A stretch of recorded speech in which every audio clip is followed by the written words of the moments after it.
चलिए अब शुरुआत कर लेते हैं हमारी खास पेशकश की और बात बंगाल की करेंगे। बंगाल में चुनाव प्रचार जोरों पर है, वादों की भरमार भी यहां पर नजर आ रही है और ऐसे में यहां पर क्या परिस्थितियां इस वक्त बनी हुई हैं। धर्म की राजनीति भी हो रही है, लेकिन बंगाल के चाय बागानों में काम करने वाले मजदूरों के मुद्दे कहीं गुम हैं। न्यूज़ 24 की टीम सिलीगुड़ी के चाय बागानों में पहुंची, जहां पर चारों तरफ हरियाली से लहलहाते हुए चाय के खेत तो दिखे, लेकिन मजदूरों के चेहरे पर खुशहाली कहीं गुम हो गई। न्यूज़ 24 की टीम ने इन मजदूरों से बात की है और उनका दर्द समझने की कोशिश की है। आप भी सिलीगुड़ी के चाय बागानों से देखिए हमारी एक्सक्लूसिव रिपोर्ट।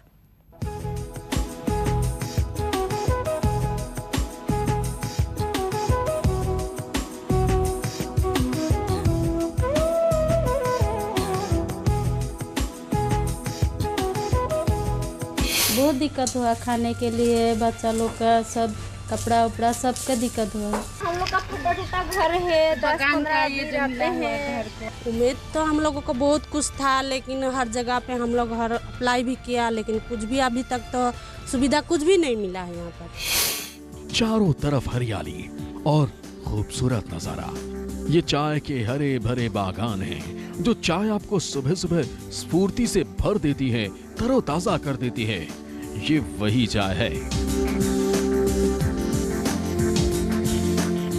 पश्चिम बंगाल के सिलीगुड़ी में आपको दूर दूर तक चाय के खूबसूरत बागान इसी तरह से दिखाई देंगे।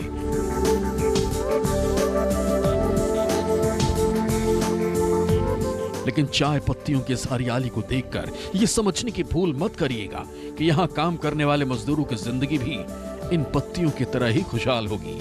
यहाँ के चाय के बागान में काम करने वाले मजदूरों की जिंदगी दर्द से भरी है। चाय से अपने मालिकों को मालामाल करने वाले इन मजदूरों की हालत बेहद खराब है।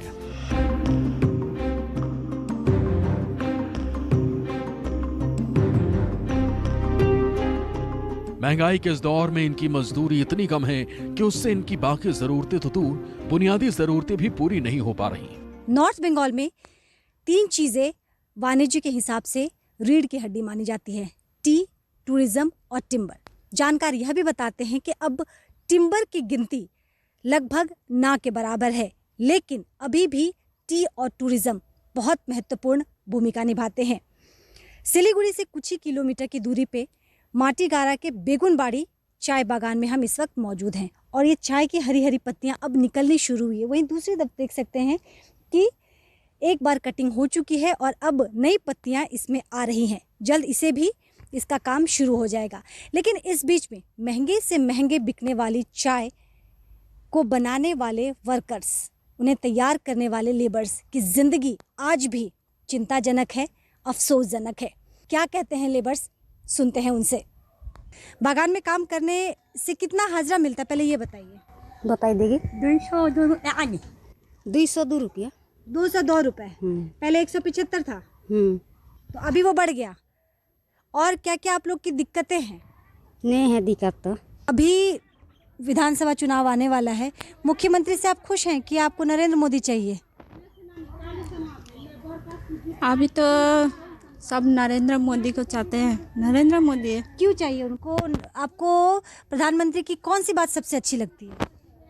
ऐसे तो सभी बात अच्छे लगते हैं। हम आपको दिखाते हैं कि लेबर जो मकान में रहते हैं, उनके कहे मुताबिक ये इनको सरकारी मकान मिला है, लेकिन कुछ लोग यह भी कह रहे हैं कि ये बागान की तरफ से दिया गया है। हम आपको घर के अंदर की तस्वीर दिखाते हैं कि ये टी गार्डन वर्कर्स किस हालत में रहते हैं। इनका ये आशियाना है, ये घरौंदा है और स्थानीय वर्कर्स ये लगातार बता रहे हैं कि इन्हें बहुत सारी दिक्कतें हैं, बहुत सारी चुनौतियां हैं इनके आगे। बच्चों को पढ़ाना, बच्चों का भविष्य, कल क्या खाएंगे उसको लेके भी इनकी चिंता है। सही चिकित्सा की व्यवस्था आसपास के इलाके में नहीं है। तमाम दिक्कतों के साथ ये अपनी रोज़मर्रा की ज़िंदगी जीते हैं। सुबह उठते हैं, हर दिन 25 किलो चाय तोड़ने के बाद इनको सिर्फ 202 रुपए की मजदूरी मिलती है, जो न्यूनतम मजदूरी से भी बेहद कम है। ऐसे में ये लोग न तो अपना पेट भर पाते हैं और न ही अपने बच्चों का पालन पोषण। इनके घरों की हालत भी बेहद खराब है। सुनीता लोहार के किचन में इस वक्त न्यूज़ 24 की टीम है और आज खाने में बैंगन भाजा बन रहा है, साथ ही आलू सेम की सब्जी बन रही है। मोदी जी के उज्ज्वला योजना का लाभ इनकी सास को मिला है क्योंकि उन्होंने अप्लाई किया था, सुनीता ने नहीं किया था, इसीलिए उन्होंने इस गैस चूल्हा का इनको ये लाभ नहीं मिला। सुनीता जी, ये बताइए कि अभी तो इलेक्शन होने वाला है, ममता दीदी से खुश हैं आप कि मोदी जी चाहिए? खुश है। ममता दीदी से क्या क्या मदद की है ममता दीदी? क्या क्या मदद किया वो तो मैं पता नहीं है मेरे को। तो कैसे खुश हैं आप? खुश हूँ, बच्चे सबके साइकिल मिल रहा है, पैसे मिल रहा है, बस यही सब पता है मुझे। तो बच्चा पढ़े नहीं पढ़े पर साइकिल मिल जाने से आप खुश हो जाएंगे? नहीं, सब चीज़ के लिए खुश हो रही। अच्छा, यहाँ पे दिक्कत नहीं होता क्योंकि अभी गर्मी आएगा तो एस्बेस्टर में तो बहुत धूप लगती है, गर्मी होती है उसमें। हाँ, लगती है। तो कोरोना काल में और क्या क्या दिक्कत हुआ? बहुत दिक्कत हुआ, खाने के लिए बच्चा लोग का सब कपड़ा उपड़ा सबका दिक्कत हुआ है। सबका दिक्कत हुआ। तो फिर किसी ने मदद नहीं की? किया, जो आया था दीदी सब 2-1 करके आ दिया, खिचड़ी उचड़ी सब देता था इधर। क्या उम्र है? हम नहीं जानते हैं। नहीं जानते। आप पढ़ाई करते हो? कौन से क्लास में? हाँ, 5 में पढ़ाई करते हो। तो स्कूल कैसे जाते हो? दिक्कत होता है स्कूल जाने में? नहीं होता। और क्या क्या दिक्कत होता है? कोई दिक्कत है? कोई दिक्कत नहीं है, कुछ दिक्कत नहीं है। चाय के बागान में काम करने वाले इन मजदूरों की ये हालत तब है जब भारत पूरी दुनिया को सबसे ज्यादा चाय पत्ती बेचता है। चीन के बाद भारत वो देश है जो सबसे ज्यादा चाय पत्ती विदेशी मुल्कों को भेजता है। यानी भारत में उगाई जाने वाली 18% चाय पत्ती का स्वाद विदेशी लोग लेते हैं। आपको बता दें कि भारत ने साल 2017-18 में 5064 करोड़ रुपए की चाय विदेशों को बेची थी, जबकि साल 2018-19 में 5507 करोड़ रुपए की कमाई चाय से की थी। चाय बागान से होने वाली कमाई को कृषि से होने वाली कमाई माना जाता है, इसलिए बागान मालिकों की कमाई पर सरकार किसी तरह का टैक्स नहीं लेती। लेकिन यहाँ ये भी जानना जरूरी है कि बागान मालिकों की चाय से 2 तरह की इनकम होती है।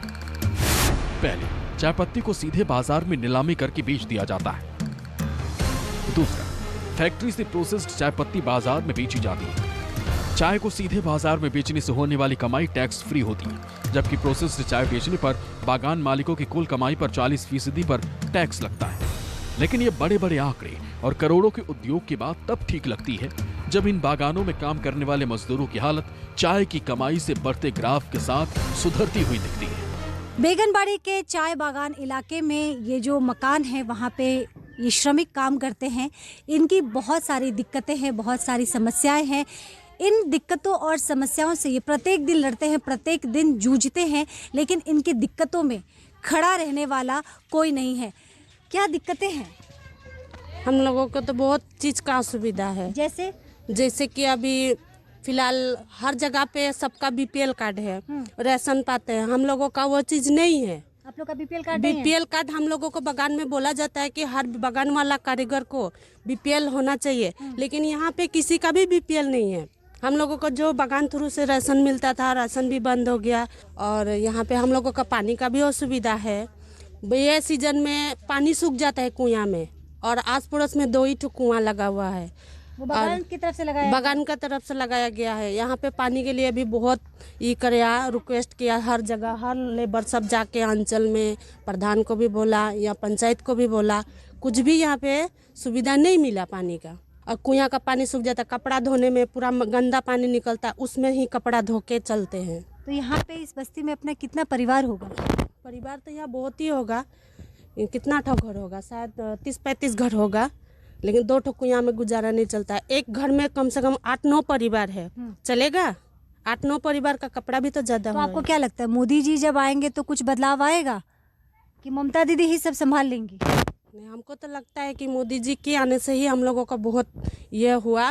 जैसे लोन का अप्लाई किया, हम लोग लोन उठा करके थोड़ा खर्चा घर में चलाते हैं, थोड़ा उधर भी देते हैं, और घर उर का भी हम लोग मरम्मती किया। बागान से एक ठो बेढ़ा वाला घर मिला है। एक ठो बेढ़ा वाला घर में 5-6 परिवार नहीं रह सकते। कहाँ बच्चे लोग को सुलाएंगे, कहाँ सास ससुर सोएगा, कहाँ पे मियाँ बीबी सोएंगे। इसलिए मोदी जी के जब से आया और ये लोन का अप्लाई किया, उस समय से हम लोगों का बहुत ही अच्छा हुआ।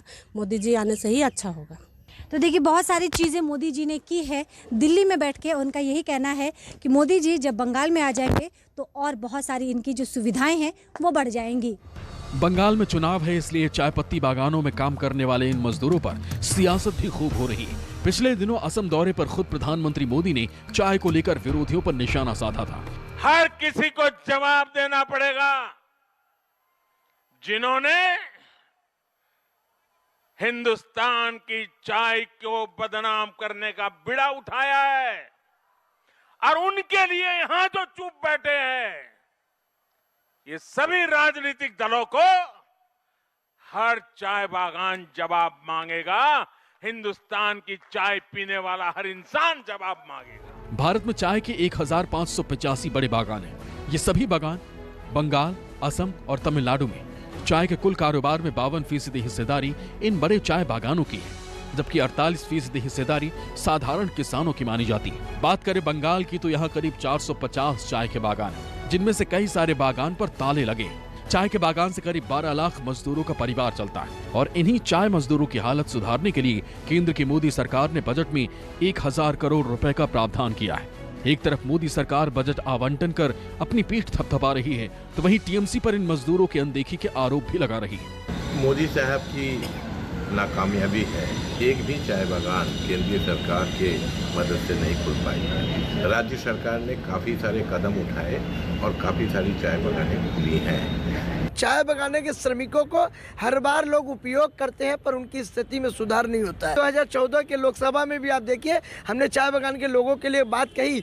आसाम में देखिए, वहाँ से चाय बगान के मजदूरों की कोई कंप्लेन नहीं आ रही है, पर बंगाल में ही क्यों?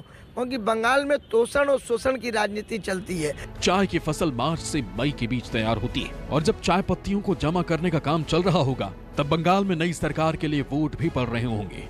ऐसे में देखना यह है कि इस बार चुनाव के बाद बागान में काम करने वाले इन मजदूरों की जिंदगी में चाय की तरह रंग आ पाता है या नहीं। ब्यूरो रिपोर्ट के साथ मनु कृष्णा, न्यूज़ 24 सिलीगुड़ी। वक्त एक छोटे से ब्रेक का है, देखते रहिए न्यूज़ 24। नमस्कार, मैं हूं मानक गुप्ता। अगर आपको हमारा ये वीडियो पसंद आया हो तो इसे लाइक और शेयर जरूर करें, और हाँ, हमें सब्सक्राइब और फॉलो करना ना भूलें, ताकि आप देश और दुनिया की कोई खबर मिस ना करें। तो जुड़े रहिए हमारे साथ और देखते रहिए न्यूज़ 24।